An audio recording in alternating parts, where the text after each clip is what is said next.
వాక్య భాగము మన మధ్యలో ప్రేమ్ కుమార్ వాటిని వివరిస్తారు. అందరూ కూడా ప్రార్థన పూర్వకంగా దేవుని మాటలు వినాలి.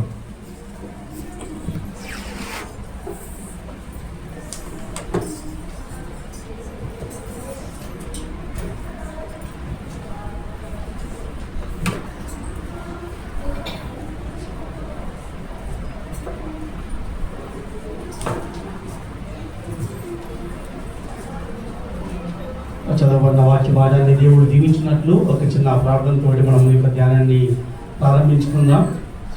పరిశుద్ధుడైన మా దేవ, మహోన్నతుడ, మా గొప్ప తండ్రి, సర్వాధికారి అయిన దేవ, నిరంతరం పరిశుద్ధుడు అని పరిశుద్ధుడు అని జ్ఞానం వచ్చి ఆరాధింపబడుతున్న మా ఆరాధికుడా, నిత్యుడా, సత్యుడా, ఈ యొక్క ఉదయకాలంలో తండ్రి ఈ యొక్క వాక్యాన్ని ధ్యానించడానికి మేము చేరి వచ్చి ఉండగా మాతో మీరు మాట్లాడి మీరు ఆమెను జనపరచుకోమని ప్రభువా, మాట్లాడడానికి అడ్డగించి సాతావంతటాల చీకటి చేతులు లైను చేయమని వాక్యమైన యేసు నామమున అడిగి వేడుకొంచున్నాం తండ్రి, ఆమేన్.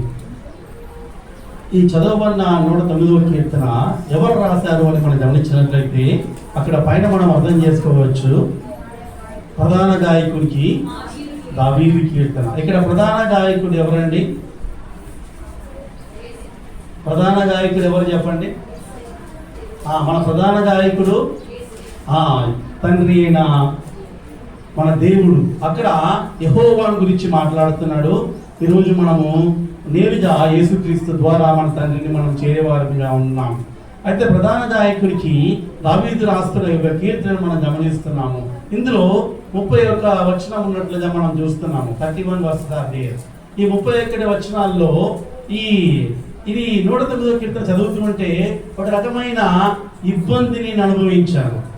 ఈరోజు ఉదయకాలంలో దేవుని వాక్యాన్ని నేను ధ్యానం చేస్తుండగా ఒక రకమైన ఇబ్బంది. దేవుని వాక్యం ఏంది ఇంత కఠినంగా ఉంది, ఈ వాక్యాన్ని నేర్చుకోవాలంటే, మెమరైజ్ చేయాలంటే ఎలా, ఇటువంటి వాక్యాలను నేను జ్ఞాపకం పెట్టుకోవడానికి, గుర్తు పెట్టుకోవడానికి బై హార్ట్ చేయడము అవసరమా నాకు అని ఈ యొక్క వాక్యాన్ని ధ్యానం చేస్తూ అలా వెళ్ళిపోతుండగా అసలు దావీదు ఈ కీర్తన ఎందుకు రాశాడు, కీర్తన రాయవలసిన అవసరము దావీదుకి ఏమొచ్చింది అని నేను ఒక్కసారి బయటికి వెళ్ళాలా. మొదటి సమయాలు 21వ అధ్యాయము, 22వ అధ్యాయము, 23వ అధ్యాయంలో ఆ 3వ అధ్యాయం చదివినప్పుడు అప్పుడు రాజైన సౌలు, ఆకీషు, అబ్షాలోము, ఎదోమీయుడైన దోయేగు వీరందరూ కూడా దావీదు మీద పగబట్టి దావీదును తరుముతున్న సమయంలో దావీదు ఆ గుహలో ఉండగా, దావీదు విపత్కరమైన స్థితిలో ఉండగా, ఆయన బాధలో ఉండగా, ఆవేదనలో ఉండగా వారందరూ కూడా భక్తిహీనతను దావీదు మీద చూపిస్తూ ఉండగా అప్పుడు వ్రాయబడిన కీర్తన ఇది అని నాకు అర్థమవుతూ వచ్చింది. ఇది అయితే దావీదు యొక్క కీర్తన ఎందుకు రాశాడో చూద్దాం ఒక్కసారి. మొదటి సమూయేలు 21వ అధ్యాయం 10వ వచనములు, book of 1 Samuel chapter 21 verse 10. అంతటా దావీదు పౌలునకు భయపడినందున ఆ దినముననే లేచి పారిపోయి గాతు రాజైన ఆకీషునకు వచ్చాను. సౌలుకు భయపడి ఆకీషునకు వస్తే 18వ వచనం చూద్దామా ఒక్కసారి.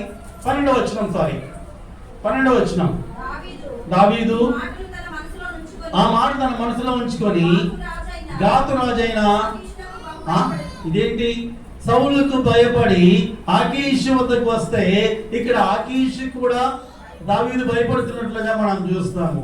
ఇంకా మనం ముందుకు వచ్చినట్లయితే 22వ అధ్యాయం 1వ వచనం చూద్దామా. దావీదు అక్కడ నుండి బయలుదేరి అదుల్లాము గుహలోని తప్పించుకొని పోయి అతని సహోదరులను ఇక్కడ తప్పించుకొని పోతున్నాడు. ఎక్కడి నుండి? సౌలు నుండి తప్పించుకొని ఆకీషు దగ్గర రాగా అక్కడ కూడా భయము చేత తప్పించుకొని అదుల్లాము గుహకు వెళ్తున్నట్లుగా మనం చూస్తాము. అక్కడ అయితే 5వ వచనం చూద్దాము. అక్కడ 22:5 మరియు ప్రవక్తయగు గాదు వచ్చి కొండలలో ఉండగా యూదా దేశం నుండి పారిపోమని. ఎక్కడ? అదుల్లాము గుహము నుండి యూదా దేశం నుండి పారిపోతున్నట్లుగా మనం ఇక్కడ దావీదుని చూస్తాము. అదే 18వ వచనం చూద్దామా. 18th verse. రాజు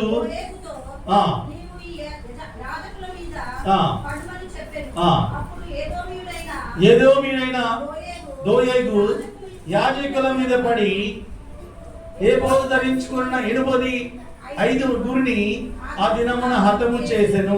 అట్లయితే మనం ముందుకు వచ్చినట్లయితే 23 వచనంలో, నీవు భయపడక నా యుద్ధ నుండుము, నా యుద్ధ నీవు భద్రంగా ఉండుము, నా ప్రాణము తీయ చూచువాడు. చూసారా ఎక్కడి వరకు వెళ్ళిందంటే, ఆయన ప్రాణము తీయ చూచేవారిని కూడా ఆయన ఎదుర్కొంటున్నట్లుగా మనం చూస్తాము.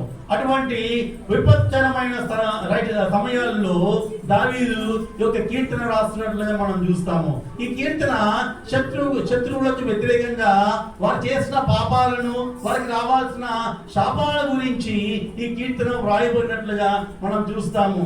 ఇశ్రాయేలీయులు వారు అరణ్య యాత్రలో ఉండగా దేవుడు చేసిన మేలన్నీ జ్ఞాపకం చేసుకొని అనేకమైన కీర్తన రాసిన ఈ యొక్క దావీదు తన వ్యక్తిగత జీవితంలో ఆయన పొందిన అనుభవాలను బట్టి, ఆయన పొందిన ఇబ్బందులను బట్టి, ఆయన పొందిన ఆవేదనను బట్టి, ఆయన పొందిన శ్రమలను బట్టి, ఆ శ్రమల్లో వెళ్తుండగా ఆవేదన చెందిన వాడై కీర్తనాకారుడు ఈ 109 కీర్తన రాస్తున్నట్లుగా మనం చూస్తాము.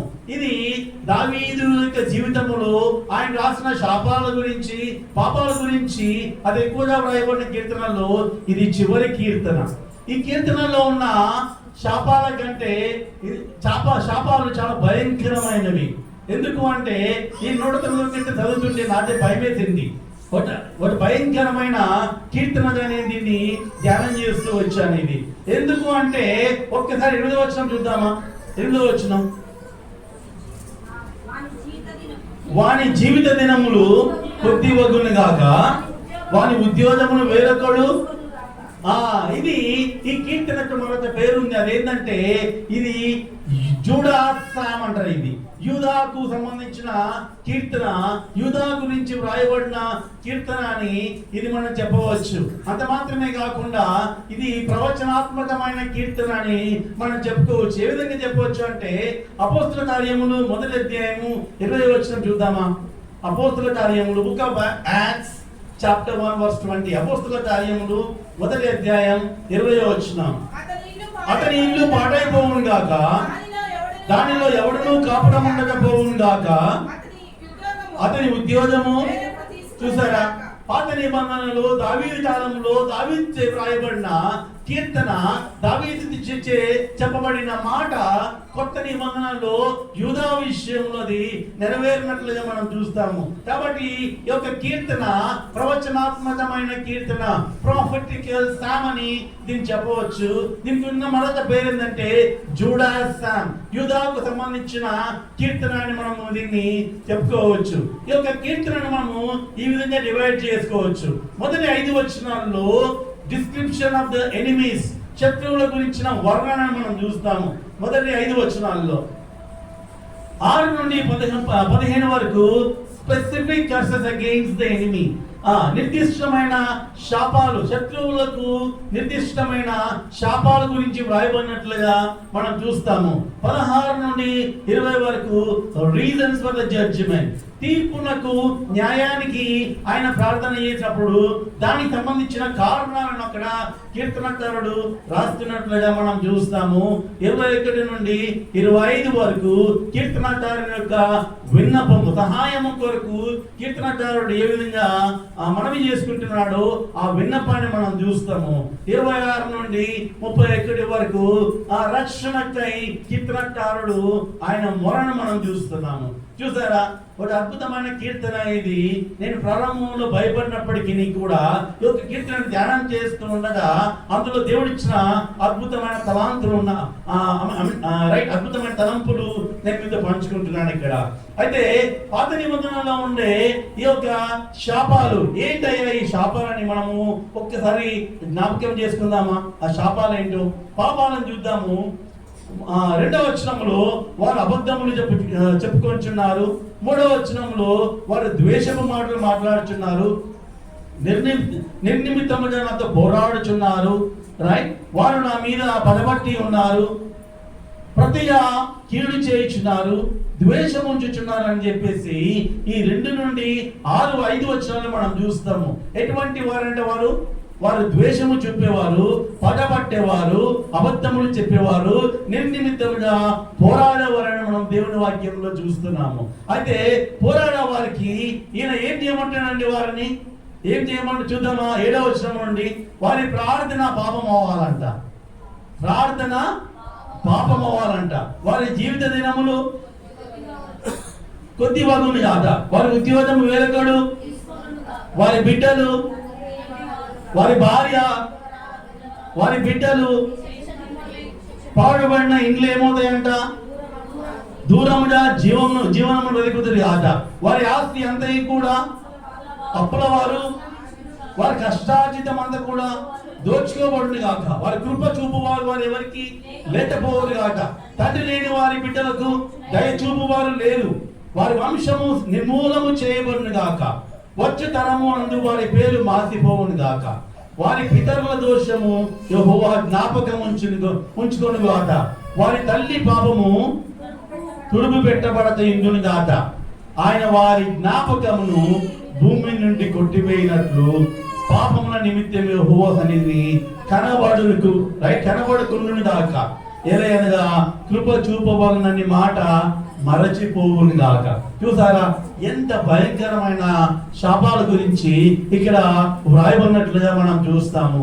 అయితే మనం కూడా ఇటువంటి ప్రార్థన చేయవచ్చా? My question this morning is, can we pray a prayer like this? ఇటువంటి ప్రార్థన మనం కూడా చేయవచ్చా? ఇటువంటి ప్రార్థన మనం చేయవచ్చా? మరి పాత నిబంధనలో కీర్తనాకారుడు ఇటువంటి ప్రార్థన చేస్తున్నాడు కదా, మరి మనము ఇటువంటి ప్రార్థన చేయవచ్చా? చూద్దాం ఒక్కసారి. గలతీ పత్రిక 3వ అధ్యాయం 12వ వచనం 12 నుండి 14 వరకు. Book of Galatians chapter 3 versus from 12 to 14. గలతీ పత్రిక 3వ అధ్యాయం 12 నుండి 14 వరకు. ధర్మశాస్త్రము దీన్ని మనం జాగ్రత్తగా విందాం, ఈ విషయాన్ని అర్థం చేసుకుందాం. గలతీ పత్రిక 3వ అధ్యాయం 12 నుండి 14 వరకు మనం గమనించినట్లయితే, ధర్మశాస్త్రము విశ్వాస సంబంధమైనది కాదు గాని దాని విధులను ఆచరించువాడు వాటి వలననే జీవించును. ఆత్మను గూర్చిన జ్ఞానము వాగ్దానము విశ్వాసము వలన మనకు లభించినట్లు అబ్రహాము పొందిన ఆశీర్వచనం. ఇక్కడ మనం జ్ఞాపకం చేసుకుందాము. ధర్మశాస్త్రము, కృపాకాలము, రెండు డిఫరెంట్ పీరియడ్స్ ని, రెండు వేరు వేరు కాలాలు మనము జ్ఞాపకం చేసుకున్నట్లయితే, ధర్మశాస్త్రములో ఇది వాస్తవము. ధర్మశాస్త్రములో ముళ్ళుకు ముళ్ళు అని చూస్తాం మనం. అక్కడ శిక్ష విధింపబడింది, పాపానికి జీతము దేవుడు అప్పుడే ఇచ్చినట్లుగా మనం చూస్తాము. కానీ కృపాకాలంలో ఉన్న మనం ఏం చేయాలంటే, గలతీ పత్రిక 1వ అధ్యాయం 8వ వచనం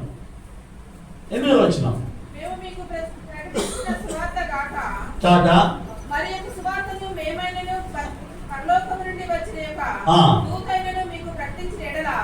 ప్రకటించిన ఎడలా అతడు శాపగ్రస్తుడు అవును గాక.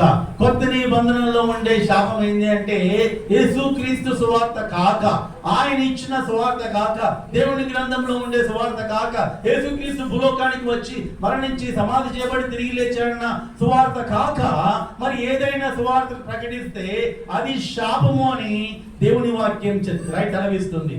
ఏది శాపం అంట? యేసుక్రీస్తుని కాక ఇంకెవరినైనా ప్రకటిస్తే, నేను ఉదయకాలంలో ఆయన సన్నిధిలో నిలబడిన నేను యేసుక్రీస్తుని కాక మరి దేన్నైనా నేను ప్రకటిస్తే అది నాకు శాపము. ఏది శాపం అంట? రైట్, అది శాపం. చూద్దామా ఒక్కసారి. మార్కు సువార్త 11వ అధ్యాయము 12వ వచనము. ఇది మార్కు సువార్త 11వ అధ్యాయము అంజూరం చెట్టు గురించి అక్కడ వ్రాయబడినట్లుగా మనం చూస్తాము. యేసుక్రీస్తు వారు భూలోకంలో ఉన్నప్పుడు అంజూరం చెట్టుని శపించినట్లుగా మనం చూస్తాము. అవునా? ఎవరు శాపగ్రస్తుడు?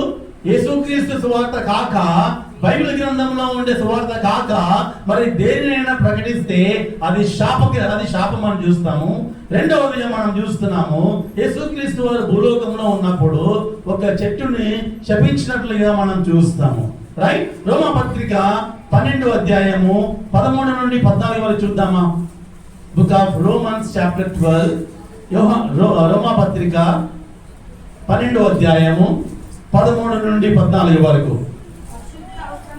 పరిశుద్ధుల అవసరములలో పాలు పొందుచు శ్రద్ధగా ఆతిథ్యం ఇచ్చుచుండుడి. ఏం చేయాలంట? మిమ్మల్ని హింసించు వారిని దీవించుడి. ఇప్పుడు చెప్పండి, 109వ కీర్తనలో ఉండే ప్రార్థన మనం కూడా చేయొచ్చా? ఏం చేయాలంటే చెప్తా చూద్దామా. ఇక్కడ హింసించు వారిని దీవించుడి, దీవించుడి కానీ శపించవద్దు. ఒక్క నిమిషం మనం ఇక్కడ ఆగి మనము ఈ విషయాన్ని అర్థం చేసుకునే ప్రయత్నం చేద్దాం. ఎవరైనా మనల్ని ఇబ్బంది పెట్టినప్పుడు, ఎవరైనా మనల్ని బాధ పెట్టినప్పుడు, ఎవరైనా మనల్ని హేళన చేసినప్పుడు, ఎవరైనా మనల్ని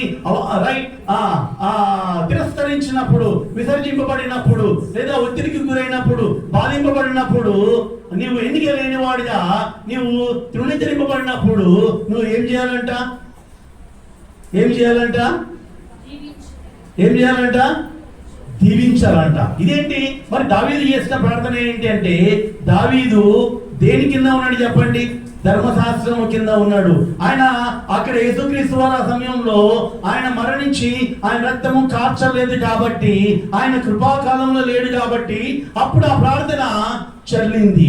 ఈ రోజు కొత్త నిబంధన కాలంలో ఉన్న మనము యేసుక్రీస్తు కృపాకాలంలో ఆయన మరణించి ఆయన రక్తము కార్చిన ఆయన కృపాకాలంలో ఉన్న మనము, ఆయన రక్తాన్ని ఆశ్రయించి ఆయన బిడ్డలంగా మార్చబడిన మనము ఎటువంటి ప్రార్థన చేయాలంట? శపించే ప్రార్థన మనం చేయకూడదు. మన ప్రార్థనలో శాపాలు ఉండకూడదు. శాపముతో కూడిన మన మాట మన నోటి నుండి రాకూడదు అని దేవుడు మనతో మాట్లాడుతున్నాడు. జ్ఞాపకం చేసుకుందాం. మనం ఏ స్థితిలో వెళ్ళినా, ఎటువంటి పరిస్థితిలో ఉన్నా కూడా ఇతరులను శపించే అధికారము, ఇతరులకు మన నోటి నుండి శాపములు వచ్చే అవకాశము ఎంత మాత్రము ఉండకూడదని దేవుడు మనతో మాట్లాడుతున్నాడు. ఒక్కసారి మనల్ని మనం పరీక్షించుకుందాము. శాప వచనాలు మన నోటి నుండి వస్తున్నాయా? ఇతరులను మనము శపించే ప్రయత్నము చేస్తున్నామా? రైట్. ఇతరులను మనము శాపముతో కూడిన మాటలతో వారిని మనం బాధిస్తున్నామా? ఇంతకుముందు మనం చేసి ఉంటే వాటిని క్షమించమని అడుగుదాం. ఇక ముందు రోజుల్లో, రానున్న రోజుల్లో మన నోటి నుండి శాప వచనాలు రాకూడదని మనం జ్ఞాపకం పెట్టుకుందాం. ఒక్కసారి మన 4 చూద్దామా. యాకోబు పత్రిక 3వ అధ్యాయం 8 నుండి 10 వరకు. Book of James chapter 3 verses from 8 to 10. యాకోబు పత్రిక 3వ అధ్యాయం 8 నుండి 10 వరకు. ఏ నరుడును నాలుకను సాధు చేయనేరడు, అది మరణకరమైన విషముతో ఉన్నది, నిరంకరమైన దుష్టత్వమే. దీనితో తండ్రి అయిన ప్రభువును స్తుతింతు. మనం ఏం చేయాలంటే నాలుకతోటి శాప వచనాలు కాదు మన నోట ఉండాల్సింది. మన నోట దేవుని గురించిన స్తుతి ఉండాలి అని దేవుడు మనతో మాట్లాడుతున్నాడు. మన నోట ఏముండాలంట? దేవుని గురించిన స్తుతి ఉండాలంట. కీర్తనకారులు ఒక్కసారి వెళ్ళిపోదామా 109వ కీర్తనకి. ఇటువంటి పరిస్థితుల్లో మొదటి వచనం, నా స్తుతికి కారణభూతుడవగు దేవా, మౌనంగా ఉండకుమని దేవుని మీద అచంచలమైన విశ్వాసముతోటి విశ్వాసాన్ని పెంపొందించుకొని కీర్తనకారుడు నేరుగా దేవునితో మొరపెడుతున్నట్లుగా మనం చూస్తాము. ఎంత అద్భుతమైన విశ్వాసాన్ని కీర్తనకారుడు కలిగి ఉన్నాడు మనం దీన్ని బట్టి అర్థం చేసుకోవచ్చు. నేను అంటాను, ఈ ఉదయ కాలంలో ఎవరైనా నిన్ను శపిస్తే నీ నోట్లో ఏం రావాలి? నా స్తుతికి కారణభూతులకు దేవా అని రావాలి. ఎవరైనా నిన్ను హేళన చేస్తే నా స్తుతికి కారణభూతులకు దేవా అని రావాలి. ఎవరైనా నిన్ను విసర్జిస్తే నా స్తుతికి కారణభూతులకు దేవా అని రావాలి. ఎవరైనా నిన్ను అవమానిస్తే నా స్తుతికి కారణభూతులకు దేవా అని రావాలి. ఎవరైనా నిన్ను హేళన చేస్తే నా స్తుతికి కారణభూతులకు దేవా అన్న మాట రావాలి. కీర్తనకారుడు అద్భుతమైన అచంచలమైన విశ్వాసముతోటి ఈ యొక్క మాటతో కీర్తనను ఆరంభిస్తున్నట్లుగా మనం చూస్తాం. నేను అంటాను, ఏదో ఉదయకాలంలో దేవుడు మనతో మాట్లాడుతుండగా, stop cursing, stop complaining, start praying, start praising. ఈ ఉదయకాలం నేను అంటాను, ఇతరుల మీద కంప్లైంట్ చేయడం కాదు, ఇతరులను శపించడం కాదు. మనం ఏం చేయాలంట? ప్రార్థన చేయాలి. మనం ఏం చేయాలంటే ప్రభుని స్తుతించాలని దేవుడు మనతో మాట్లాడుతున్నాడు. కాబట్టి ఈ యొక్క 109వ కీర్తనలో ఉన్న ఈ యొక్క శాపాలన్నీ కూడా పిల్లలకి బై హార్ట్ చేయించొద్దండి. మనకి ఎటువంటి వాక్యాలు బై హార్ట్ చేయడం అవసరం లేదు. కానీ జ్ఞాపకం పెట్టుకుందాం, దేవునికి దూరము తెమవుతాం. దేవునికి విరోధంగా జీవిస్తే దేవుని శాపం మనకి వచ్చే అవకాశం మాత్రం ఉంది. అది మనము ఇతరులను శపించలేము, కానీ దేవుని శాపము మన మీద, మన కుటుంబం మీద ఉండే అవకాశం మాత్రం ఉంది. కాబట్టి మనము ఇతరులను శపించే అధికారం దేవుడు మనకు ఇవ్వలేదు, కానీ ఆయన శాపము మన మీదికి వచ్చే అవకాశం ఉందని జ్ఞాపకం చేసుకుందాం. అందుకే ఈ యొక్క ఉదయకాలంలో ఆ శాపాన్ని దీవెనగా మార్చబడాలంటే మనం ఎవరిని ఆశ్రయించాలి? పరలోకంలో ఉండి భూలోకాన్ని దిగి వచ్చి సశరీరుడితో ఆయన భూలోకంలో జీవించి అనేకమైన అద్భుత కార్యాలు చేసి ఆయన మరణపు అంచుల వరకు వెళ్ళి మరణాన్ని జయించి తిరిగి లేచి పరలోకానికి ఆరోహణమై తండ్రి కుడి పార్శ్వం మీద కూర్చొని ఆయన మన కోసం ఏం చేస్తున్నాడు? విజ్ఞాపన చేస్తున్నాడు. ఆయన మన కోసం నివాసమును సిద్ధము చేస్తున్నాడు. అటువంటి గొప్ప దేవుణ్ణి మనం కలిగి ఉండగా మన నోటి నుండి శాపాలు రావడం, మన జీవితాల్లో పాపాలను కలిగి ఉండడము అవసరమా చెప్పండి? అటువంటి శాపగ్రస్తమైన పాపంతో కూడిన జీవితము మనకు ఉండకుండుని దాక.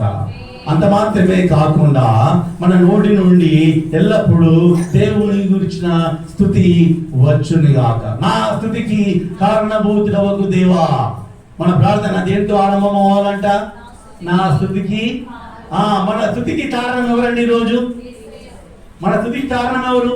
ఆయన కారణము కాకపోతే ఈ యొక్క ఉదయకాలంలో 15th ఫిబ్రవరి 2026 సంవత్సరంలో ఆయన మందిరంలో చేరి వచ్చి ఆయన ఆరాధించేవారమా? ఈ విధంగా చేరి వచ్చేవారమా? ఇటువంటి ధన్యత మనకు ఉండేదా? ఆయనే మన కారణము. మన రీజన్ ఎవరు? ఆయనే. ఆయన 2000 సంవత్సరాల కిందట తన రక్తాన్ని చిందించడం ద్వారా ఆ రక్తాన్ని ఆశ్రయించిన మనము, ఆయన బిడ్డలుగా మార్చబడిన మనము, అదే మన కారణము. మన కారణం ఏంటి?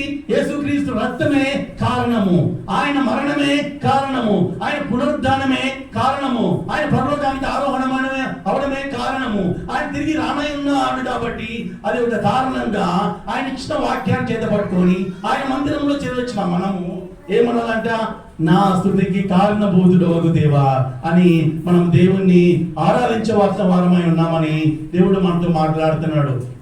ఈ యొక్క ఉదయకాలంలో దేవుని వాక్యం వింటున్న మనము ఏమని ప్రార్థన చేయాలని ఒక్కసారి జ్ఞాపకం చేసుకుందామా? 4వ వచనం చూద్దామా ఒక్కసారి. నేను చూపిన ప్రేమకు ప్రతిగా వారు నా మీద పగబట్టి ఉన్నారని కీర్తనకారుడు ప్రార్థిస్తున్నట్లుగా మనం చూస్తున్నాము. ఒక్కసారి 21వ వచనం చూద్దామా? 21వ వచనం. యెహోవా ప్రభువా, నీ నామమును బట్టి నాకు సహాయము చేయమని కీర్తనకారుడు మొరపెడుతున్నట్లుగా మనం చూస్తాము. 26వ వచనం చూద్దామా? యెహోవా నా దేవా, ఇది నీ చేత జరిగినదని అని కీర్తనకారుడు మొరపెడుతున్నట్లుగా మనం చూస్తాము. 27వ వచనం చూద్దామా? యెహోవా అయిన నీవే దీన్ని చేస్తువని కీర్తనకారుడు మొరపెడుతున్నట్లుగా మనం చూస్తున్నాము. 30వ వచనం చూద్దామా? నా నోటితో నేను యెహోవాకు కృతజ్ఞతాస్తుతులు మెండుగా చెల్లించదును అని మాట్లాడుతున్నట్టు మనం చూస్తాము. ఉదయకాలంలో దేవుడు మనతో మాట్లాడేది ఏంటంటే, నువ్వు ఎవరైనా నిన్ను బాధ పెడితే, ఎవరైనా నిన్ను హేళన చేస్తే, ఎవరైనా నిన్ను విసర్జిస్తే, ఎవరైనా నిన్ను తిరస్కరిస్తే, ఎవరైనా నిన్ను అవమానిస్తే నువ్వేం చేయాలంటే దేవునికి మొరపెట్టాలి. ఇతరులు చెప్పుకోవడం కాదు, పక్కింటి వారికి వెళ్ళి చెప్పడం కాదు, మన ఫోన్ లో ఉండే కాంటాక్ట్స్ వరకు ఎవరికి ఈ విషయం చెప్పుకుందామా అని వారికి చెప్పుకోవడం కాదు. కేవలము నిన్ను రక్షించిన దేవుడైన యెహోవాకు మొరపెట్టాలని కీర్తనకారుడు ద్వారా మనం వింటున్నాం. ఇక్కడ కీర్తనకారుడు ఇంత విపత్కరమైన స్థితిలో ఆయన ప్రాణము తీగ చూచి ఉండగా ఆ సమయంలో కూడా ఆయన కేవలము దేవుడికి మాత్రం మొరపెడుతున్నట్లుగా చూస్తున్నాం మనం. ఆయన తన స్నేహితుడికి చెప్పుకుంటలేడు, తన తండ్రికి చెప్పుకుంటలేడు, తన రాజ్యంలో ఉన్న వారికి చెప్పుకుంటలేడు, ఇంకెవరికి చెప్పుకుంటలేడు, కానీ తన ఆయుధంలో చెప్పుకుంటలేడు, తన వడిదలో చెప్పుకుంటలేడు. ఆయన ఎవరికి చెప్తున్నాడు తన మాటన? తన మొర తనను అభిషేకించిన తన తండ్రి అయిన దేవునితో ఆయన మొరపెడుతున్నట్లుగా మనం చూస్తాము.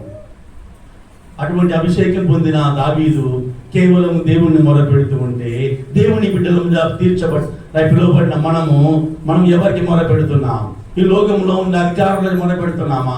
ఈ లోకంలో ఉండే పక్కింటి వారికి చెప్పుకుంటున్నామా? ఈ లోకంలో మనకు ఆదరగా ఉంటున్న సహకారం ఇచ్చే వారికి చెప్పుకుంటున్నామా? ఎవరికి చెప్పుకుంటున్నాం? కీర్తనకారుడు ఇక్కడ 4వ వచనంలో, 21వ వచనంలో, 26వ వచనంలో, 27వ వచనంలో, 28వ వచనంలో ఏం చేస్తున్నాడంట?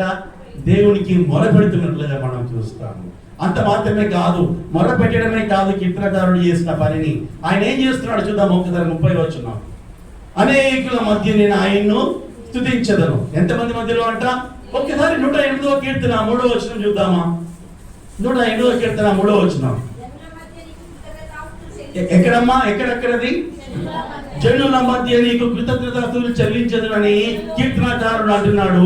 అదే కీర్తనకారుడు 109వ కీర్తన 30వ వచనంలో నేను అనేకుల మధ్యను ఆయనను స్తుతించదను అంటున్నాడు. మనం కూడా అనేకుల మధ్యలో దేవుణ్ణి ఆరాధించవలసిన వారమై ఉన్నాము. ఆయన మహింపరచవలసిన వారమై ఉన్నాము. కాబట్టి ఈ యొక్క ఉదయకాలంలో 109వ కీర్తన మనం జ్ఞాపకం చేసుకుందాం. కీర్తనకారుడు ఆపదలో, శ్రమల్లో ప్రాణము తీయ చూచుండగా అటువంటి స్థితిలో నుండి ఆ దేవునికి మొరపెట్టి దేవుణ్ణి ఆరాధించి ఆయన మీద అచంచలమైన విశ్వాసాన్ని కలిగి ఉన్నట్లుగా ఈ యొక్క కీర్తన ద్వారా మనం నేర్చుకుంటున్నాం.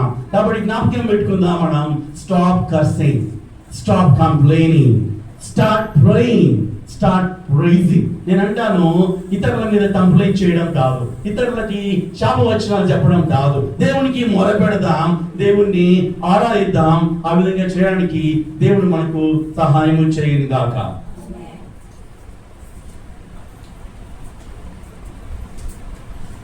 Praise the Lord. Thank you brother.